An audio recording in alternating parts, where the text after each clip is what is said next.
Hey there! In this video we're going to be looking at microphones for amplified, hands-free rack harmonica playing.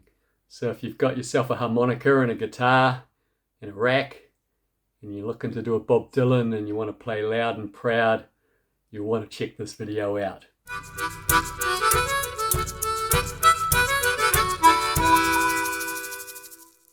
I'd like to give a shout out to my man Davey Thorpe, aka Little Chuck, the one-man skiffle machine.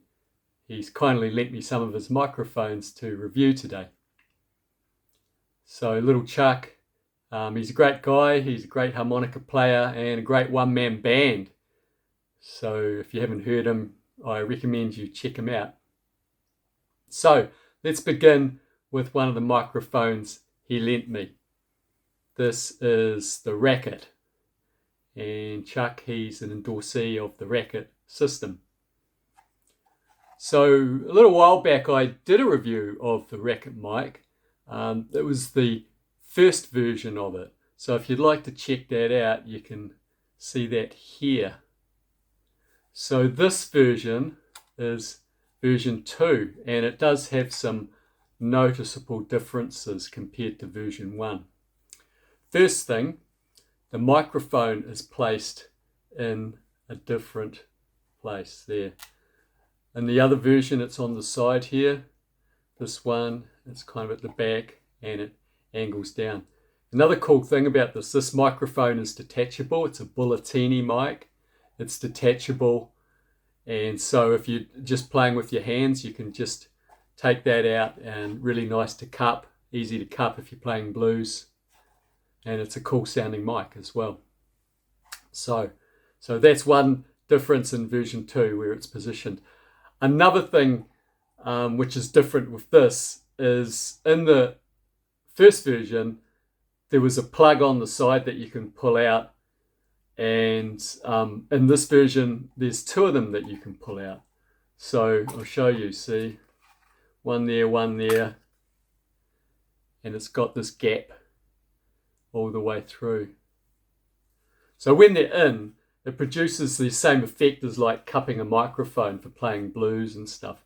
And when you pull them out, it just cleans up the sound a lot more. It's less compressed sound and perhaps more suitable for playing kind of folk music and country music and stuff like that. One thing I like about the Rackit system, really sturdy, solid plastic.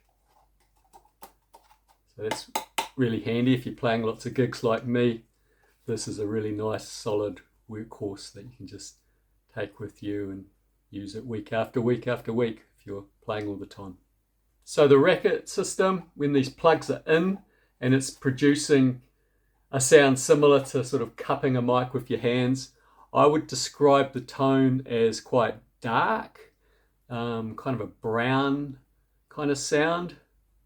And if you wanted to sharpen it up, you might want to play around with the EQ, particularly treble settings to sharpen it up. Another way to sharpen it is when you pull these plugs out, it naturally just gives it a cleaner, sharper kind of sound. So you have lots of different tone options. So let's have a little listen to it. Here I am playing it with both plugs in.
So that was a kind of dirtier blues rock sound. Have a listen to it now. I'm playing it with both of the plugs out, and I'm also just DIing it directly into a Tascam DP32 recorder.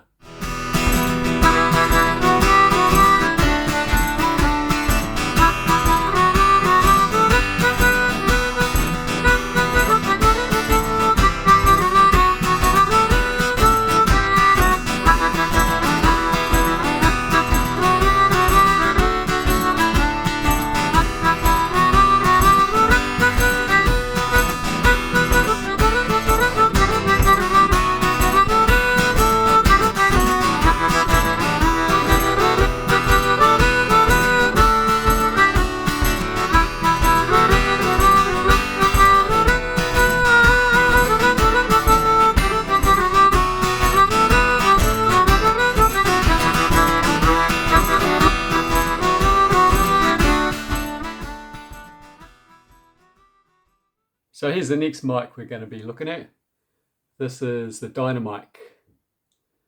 So there's various versions of this. My one has got a boost switch and an on-off switch and a volume knob on it.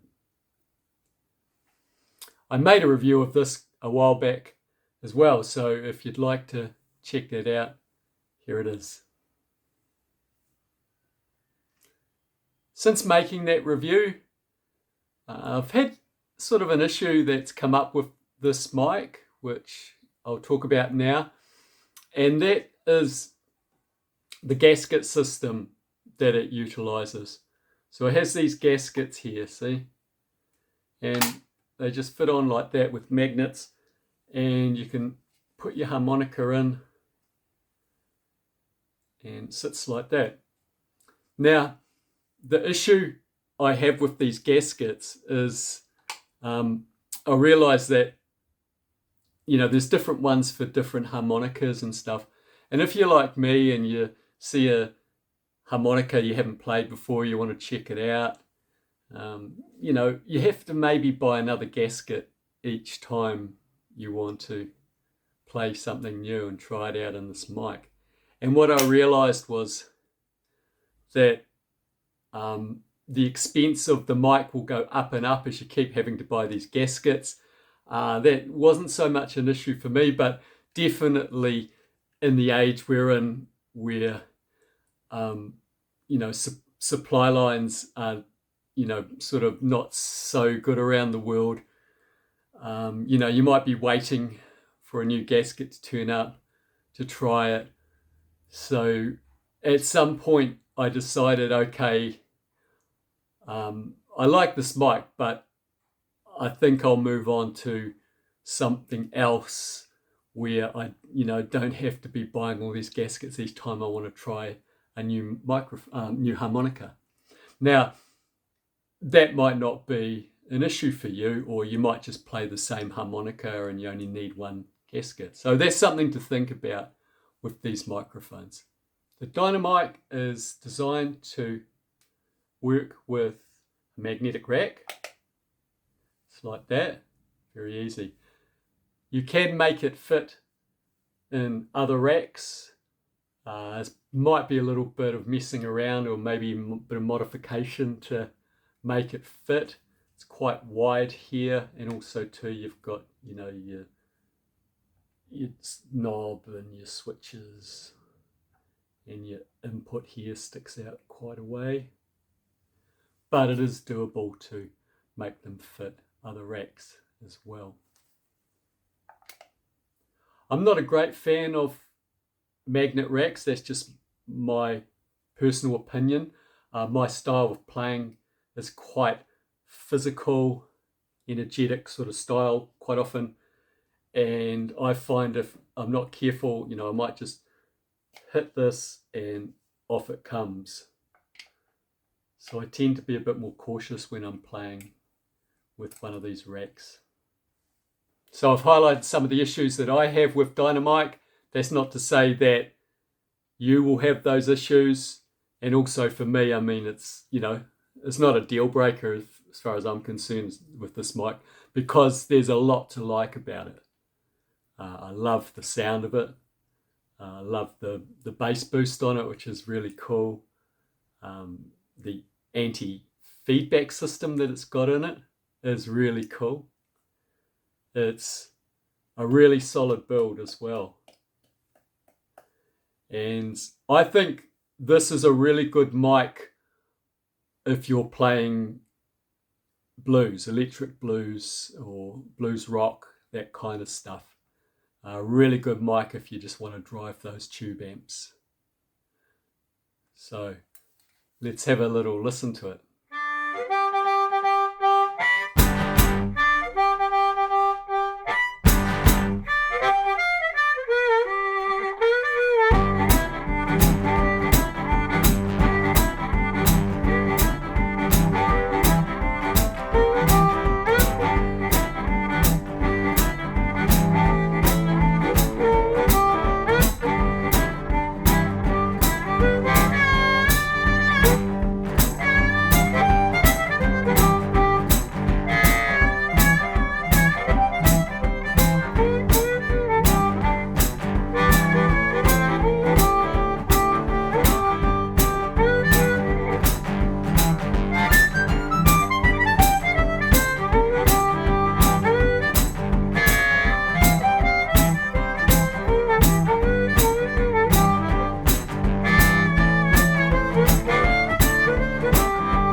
So the next mic we're going to look at is the Strnad.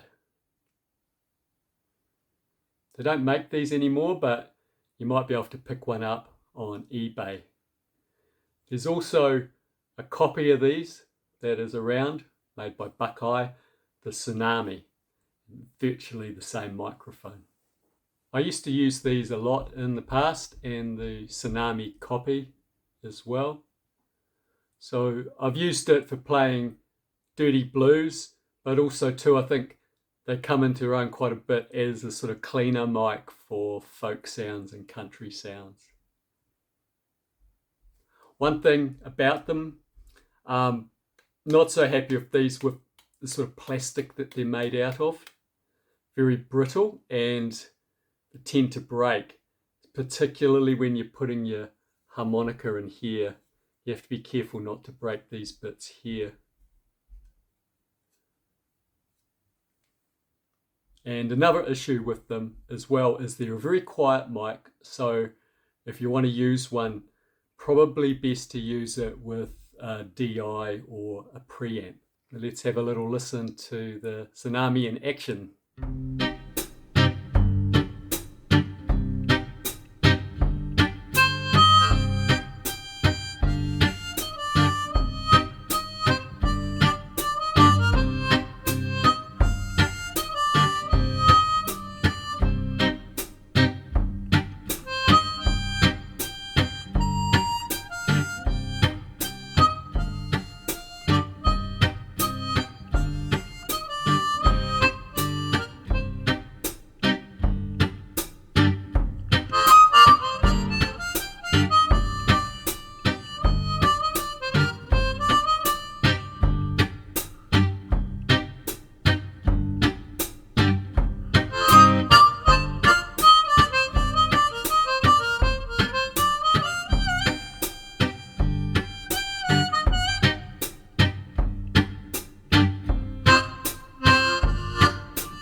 the next mic we're going to look at, not even sure what the name or model number of this is, but it's a harmonica mic by Applied Microphone Technology, AMT. And it comes with this preamp. You plug it in, turn up the volume. You can put that on your belt. And this one's a little bit different from the other mics because the others would sit in the rack and then you change the harmonicas. This one you have to take out of the rack to change. So you just put the harmonica in like so, and it sits like that. And then you put it in the rack, and it sits quite nice and comfortably in the rack, quite solid. So I think this is an older model that AMT made. I'm not sure if they make these anymore. It looks like there's newer versions of this on their website. If you're a blues player who's looking for that dirty harmonica sound, I wouldn't recommend this mic because it doesn't replicate that cupping effect. So it's more of a sound like just playing up to a vocal mic, really. So a much better mic for cleaner sounds for your folk and your country, stuff like that. So the sound of it is quite sharp, I guess, quite clean. Yeah, so you might want to EQ it. You know, just work on your treble, maybe rolling the treble back quite a bit just to get the sounds you want. But I think you can get some quite usable sounds out of it. So let's have a little listen.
So I hope this video has been useful to you if you're looking at options to amplify your harmonica and play hands-free. There are other options out there. Perhaps you're using a different system. If you are, let us know in the comments what you're using. Or perhaps you're already using one of these microphones. Let us know what you think. So until next time, catch you later.